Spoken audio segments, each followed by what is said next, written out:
ಕತೆ ನಿಮ್ಮ ಭಾವ ಚಾನಲ್ಗೆ ಸ್ವಾಗತ.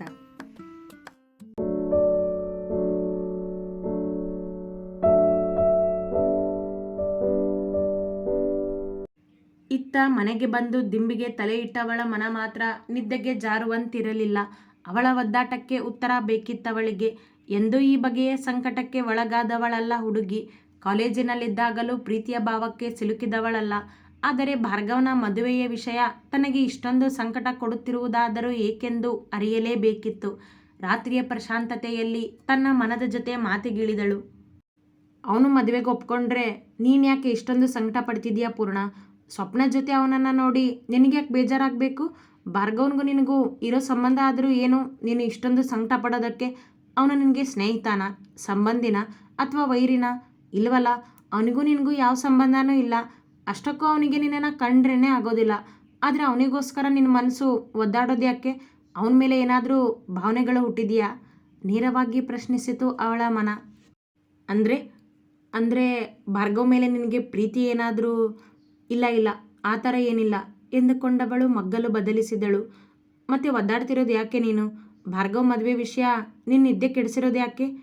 ಯಾಕಂದರೆ ಭಾರ್ಗವ್ ನನ್ನವನಾಗಬೇಕು ಅನ್ನೋ ಭಾವ ಎಂದವಳಿಗೆ ಮುಂದೆ ಮಾತೇ ಹೊರಡಲಿಲ್ಲ. ತಕ್ಷಣ ಎದ್ದು ಕುಳಿತಳು ಪೂರ್ಣ ಎದೆ ಹಿಡಿದುಕೊಂಡು. ಇದೇನು ಹೇಳ್ತಿದ್ಯಾ ಪೂರ್ಣ ನೀನು ಭಾರ್ಗವನ್ನ ಪ್ರೀತಿಸೋದಾ? ಅವನು ಅರಮನೆಯಲ್ಲಿರೋ ರಾಜ್ಕುಮಾರ, ನೀನು ಸಿಹಿ ಮಾರೋ ಸಾಮಾನ್ಯ ಹೆಣ್ಣು.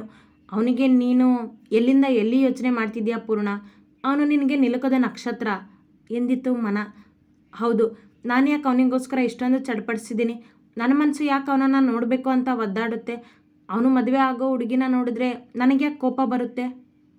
ಭಾರ್ಗವ್ಗೆ ನಾನು ಏನೋ ಅಲ್ಲ, ಅವನ ಅಂತಸ್ತಿಗೆ ಸರಿ ಹೊಂದೋ ಹೆಣ್ಣಲ್ಲ ನಾನು. ಅಯ್ಯೋ, ನಾನು ಯಾಕೆ ಅವನಿಗೆ ನನ್ನನ್ನು ಹೋಲಿಸ್ಕೋತಿದ್ದೀನಿ? ಸಾಧ್ಯನೇ ಇಲ್ಲ ಇದೆಲ್ಲ. ಬಿಟ್ಬಿಡು ಪೂರ್ಣ ಈ ಯೋಚನೆಗಳನ್ನ. ಇದೆಲ್ಲ ನಿನಗೆ ಯೋಚನೆ ಬರಬಾರ್ದು. ನಿನ್ನ ಯೋಗ್ಯತೆ ಏನು ಅನ್ನೋದನ್ನು ಅರಿತು ಮುಂದೆ ಹೋಗು. ಭಾರ್ಗವ್ ಮೊದಲೇ ಅಹಂಕಾರಿ. ಅವನ ಮೇಲೆ ನಿನಗೆ ಪ್ರೀತಿ ಆಗೋದಕ್ಕಾದರೂ ಹೇಗೆ ಸಾಧ್ಯ? ತಡೆಯಲು ನೋಡಿದಳು ಮನಸ್ಸಿನ ಭಾವನೆಗಳನ್ನು. ಅಷ್ಟಕ್ಕೂ ಅವನ ಮೇಲೆ ನಿನಗೆ ಪ್ರೀತಿ ಆಗಿದ್ದಾದರೂ ಯಾವಾಗ ಪೂರ್ಣ? ಅವನು ನಿನ್ನ ಸನಿಹ ಬಂದಾಗೇನು? ಅಥವಾ ಅವನು ನಿನ್ನ ಮಾನ ಪ್ರಾಣ ಕಾಪಾಡಿದಾಗ? ಅಥವಾ ಅವನ ಜೊತೆ ನೀನು ಪದೇ ಪದೇ ಜಗಳಕ್ಕೆ ನಿಂತಾಗ? ಯಾವಾಗ ಅವನ ಮೇಲೆ ಪ್ರೀತಿ ಹುಟ್ಟಿದ್ದು ನಿನಗೆ? ಪ್ರಶ್ನಿಸಿತು ಮನ. ಗೊತ್ತಿಲ್ಲ, ಅದೊಂದೇ ಉತ್ತರ ಅವಳದ್ದು. ಆದರೆ ಖಂಡಿತ ಈ ಭಾವನೆಗಳನ್ನ ಬೆಳೆಯೋದಕ್ಕೆ ಬಿಡೋದಿಲ್ಲ ನಾನು. ಬೇಡ ನನಗೆ ಇದೆಲ್ಲ ಎಂದುಕೊಂಡವಳು ಮತ್ತೆ ಹಾಸಿಗೆಗೆ ತಲೆ ಇಟ್ಟು ಕಣ್ಮುಚ್ಚಿದಳು. ಮನಸ್ಸಿಗಾದ ಸಂಕಟಕ್ಕೆ ಯಾವಾಗ ನಿದ್ದೆಗೆ ಹೋದಳು ಅವಳಿಗೆ ತಿಳಿಯದಾಯಿತು. ಭಾರ್ಗವ್ ಮದುವೆ ಯೋಚಿಸುತ್ತಾ ಸ್ವಿಮ್ಮಿಂಗ್ ಪೂಲಿನಲ್ಲಿಳಿದಿದ್ದ ಭಾರ್ಗವ್ಗೇಕೋ ಸಮಾಧಾನವಿಲ್ಲ. ಅದೇಕೋ ಮನ ಕೊಂಚ ಶಾಂತವಾಗಿರಲು ಬಯಸಿತ್ತು.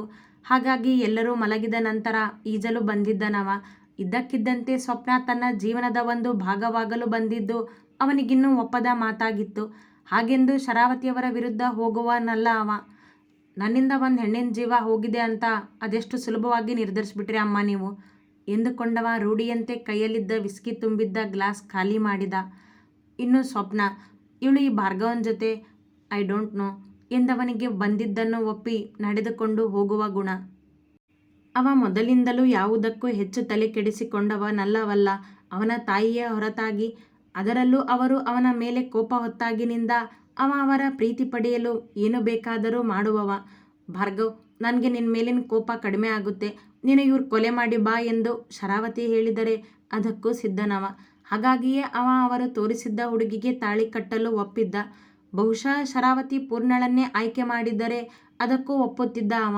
ಅದರಲ್ಲಿ ಸಂದೇಹವಿಲ್ಲ. ಅಷ್ಟೊಂದು ಹಂಬಲಿಸಿದ್ದ ಅವರ ಪ್ರೀತಿಗೆ. ಆದರೆ ಅವರು ಆಯುಷ್ಗೆ ತೋರುವ ಪ್ರೀತಿ ನೋಡಿ ಎಂದೂ ಬೇಸರಗೊಂಡವನಲ್ಲ, ಕೋಪ ಮಾಡಿಕೊಂಡವನಲ್ಲ.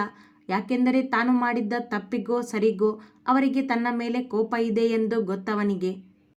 ಅವರ ಕೋಪದ ಸಂಪೂರ್ಣ ಜವಾಬ್ದಾರಿ ತಾನೇ ಎಂದು ಅರಿತಿದ್ದನವ. ಅವನ ಹಠ ಅಹಂಕಾರ ಅವನಿಗೂ ಚೆನ್ನಾಗಿ ಗೊತ್ತೇ ಇದೆಯಲ್ಲ. ತಾಯಿಯ ಪ್ರೀತಿ ಹಂಬಲಿಸಿದ್ದ ಮನದ ಮುಂದೆ ತನ್ನಾಸೆಗಳು ಏನೂ ಅಲ್ಲ. ಅಷ್ಟಕ್ಕೂ ಅವ ಪೂರ್ಣಳ ಮೇಲೆ ಇನ್ನೂ ಭಾವನೆಗಳನ್ನು ಬೆಳೆಸಿಕೊಂಡಿರಲಿಲ್ಲ. ಅವನ ಸನಿಹ ಅಷ್ಟೊಂದು ಸಲುಗೆಯಿಂದ ನಡೆದುಕೊಂಡಿರುವ ಮೊದಲ ಹೆಣ್ಣವಳು ನಿಜ. ಆದರೆ ಅವನೆಂದೂ ತನ್ನ ಮಿತಿಮೀರಿದವನಲ್ಲ ಅವಳ ಮುಂದೆ. ಅವಳು ಇವನ ಮುಂದೆ ತೋರಿದ ಧೈರ್ಯಕ್ಕೆ ಅವಳ ಹಿಂದೆ ಬಿದ್ದಿದ್ದನಷ್ಟೇ. ಅವಳ ಧೈರ್ಯ ಇವನ ಅಹಂಕಾರಕ್ಕೆ ಪೆಟ್ಟು ಕೊಟ್ಟಂತಾಗಿತ್ತು. ಆದರೆ ತಮ್ಮಿಬ್ಬರ ಜಗಳದ ಹಿಂದೆ ಹೀಗೊಂದು ಅಜ್ಜಿಯರ ಸ್ನೇಹದ ಸಂಬಂಧವಿದೆ ಎಂದು ಮೊದಲಲ್ಲಿ ಇಬ್ಬರಿಗೂ ಗೊತ್ತಿರಲಿಲ್ಲ. ಹೇಗೋ ಇಬ್ಬರು ಭೇಟಿಯಾಗುವ ಸಂದರ್ಭಗಳು ಕೂಡಿ ಬಂದಿದ್ದವು. ಆದರೆ ದೂರ ಆಗುವ ಸಂದರ್ಭ ಬರುವುದೋ ಇಲ್ಲವೋ? ಮಾರನೇ ದಿನ ಎಲ್ಲರ ಕೆಲಸಗಳು ಎಂದಿನಂತೆ ಸಾಗಿದ್ದವು. ಭಾರ್ಗವ್ ತನ್ನ ಆಫೀಸಿಗೆ ನಡೆದಿದ್ದರೆ ಆಯುಷ್ ತನ್ನ ಕೆಲಸದಲ್ಲಿ ನಿರತನಾಗಿದ್ದ ಆಫೀಸಿನಲ್ಲಿ. ಅವನ ಪಕ್ಕದಲ್ಲೇ ಶರಾವತಿ ಕೂಡ ಇದ್ದರು. ಅದೇ ಸಮಯಕ್ಕೆ ಎಕ್ಸ್ಕ್ಯೂಸ್ ಮೀ ಸರ್ ಎನ್ನುತ್ತಾ ಬಾಗಿಲಲ್ಲಿ ಬಂದಳು ಅಮೃತ. ಎಸ್ ಎಂದ ಶರಾವತಿ ಬಾಗಿಲತ್ತ ನೋಡಿದರು. ಅದೇ ಮೊದಲು ಅವರು ಅವಳನ್ನು ಕಂಡಿದ್ದು. ಆದರೆ ಮನ ಹಿಡಿಸಿದ್ದವಳನ್ನು ಕಾಣುತ್ತಲೇ ಗುರುತಿಸಿದ ಆಯುಷ್, ಅಮೃತ ಬನ್ನಿ ಎಂದ.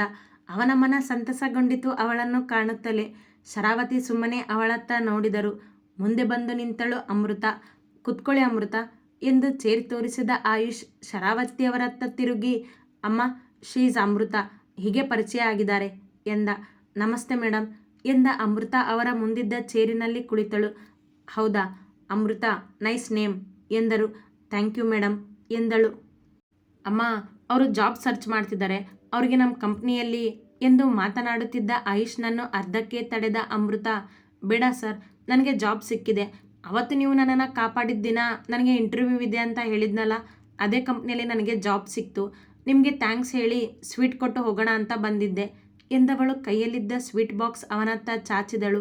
ಅವ ಸ್ವೀಟ್ ತೆಗೆದು ಮೊದಲು ತನ್ನ ತಾಯಿಗೆ ಕೊಟ್ಟ, ನಂತರ ತಾನೊಂದು ತೆಗೆದುಕೊಂಡ. ಕಂಗ್ರಾಟ್ಸ್ ಎಂದರು ಶರಾವತಿ. ಒಂಚೂರು ಸ್ವೀಟ್ ತಿಂದು ಪಕ್ಕಕ್ಕಿಟ್ಟರು. ಕಂಗ್ರಾಟ್ಸ್ ಅಮೃತ ಎಂದ ಆಯುಷ್ ಅವಳನ್ನೇ ನೋಡುತ್ತಾ.